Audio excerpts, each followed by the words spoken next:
Sabi nila kapag nagising ka ng maaga, maglakad-lakad ka or mag-jogging ka sa labas. Abe, ibahin nyo naman ako doon. Ako kasi naglalakad-lakad para magising. Kung yung iba joggers, kami zombies, hindi para pumayat, kundi para magising. Pero seryoso, parang 2 minutes pa lang kaming naglalakad, abay feeling fit na ako. Ganito talaga siguro kapag tamad, no? Kaya pagka uwi nga namin sa bahay ay nagluto na agad ako ng almusalan, o diba, nagluluto ang mima nyo. Pero ang totoo niyan, magluluto lang talaga ako kapag may camera. Subukan nyo lang akong harapan ng camera. Tingnan ko lang galing ng kapitbahay namin. Baka malinis ko rin buong bakura nila. At dahil tapos na lang lokohin ng kapatid ko yung sarili niya sa pag-aaral, ay eto na nga, hahakutin na namin yung gamit niya sa boarding house niya. Maghahakot nga lang pala talaga kami ng gamit, pero bakit dito kami napadpad? Aba syempre kalayo ng biniyahin namin, sinong di magugutom doon? Saka sakto, maulan ngayon, kaya parang ang sarap bang mag-ramen, kaya change plan na muna tayo. Pero ang totoo niya, naghahanap lang ako ng makakainan dito sa Kabanatuan, kaya kami sumama ni Baby Aryan.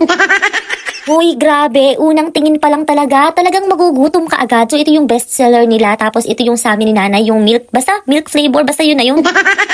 Hoy, aminin mo, natatakam ka na. Lalo na kung napanood mo to ng umuulan. Alam nyo ba, parang kakabukas lang nila kasi halos 3 p.m. pa lang kaming nandito. Kasi open sila 3 p.m. hanggang 10 p.m. Talaga namang dagsa ang tao dito, lalo na kung gabi. Kasi gabi masarap mag-ramen, diba? Lalo na ngayong panahon ng tag-ulan, talaga namang ang sarap humikop ng sabaw, diba? O aminin mo, ikaw din gusto mong humikop ng sabaw. At nung kami nga nabusog na, lumipat na kami sa next destination ko. Oo, tama ang dinig nyo. Ako lang kasi ako lang ang may gusto ng The Crunch. Kasi matagal ko na tong gusto Tapos, eto na nga, tara samahan nyo ko. Tuturo ko sa inyo kung saan ang tamang daan. Kaso, mali kami ng daan. Kaya yung taga-video ko, nagtatakbo na sa hiya. At eto na yung take 2. Mali na naman kami dyan. Nakakahiya talaga mga ante ko. Kasi kitang-kita kami ng mga kumakain kung hindi namin alam kung nasaan yung daan. Tapos, eto na yung take 3 natin. Talagang nakita na talaga namin yung tamang pintuan.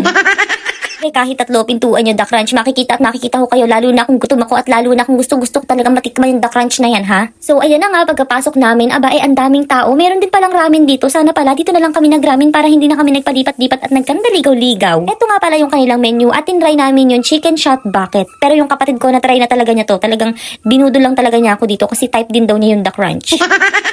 At after 20 minutes of waiting, talaga naman, ito na nga ang first bite natin sa The Crunch. Yes, mga auntie ko. At yung napili ko nga palang flavor ay yung honey garlic. At talaga namang hindi ka mauumay dito sa honey garlic at hindi ka talaga madidismaya. Tingnan nyo naman si Baby Aryan, talaga namang hindi niya nilubayan yan, ha. Hindi ko lang talaga na-videohan kasi pauwi na kami sa boarding house ng kapatid ko para maghakot. So wakas, hindi na kami ninervyusin ng ate ko sa tuwing mag-chat-chat itong kapatid naming bunso na, may laman yung Gcash mo.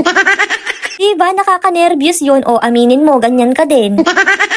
At nung nailagay na nga namin lahat ng gamit ng kapatid ko sa sasakyan, ay diretso uwi na nga kami. So ito na, tamang hakot-hakot na sa bahay. At alam nyo ba mga auntie ko, biglang sinipag tong kapatid ko na maglinis ng kwarto niya kasi hindi niya alam kung saan niya ilalagay yung mga inuwi niyang gamit. O siya, patapos na nga pala yung video ko. Mukhang bitin ako kakachika ngayon, ha. Bye-bye!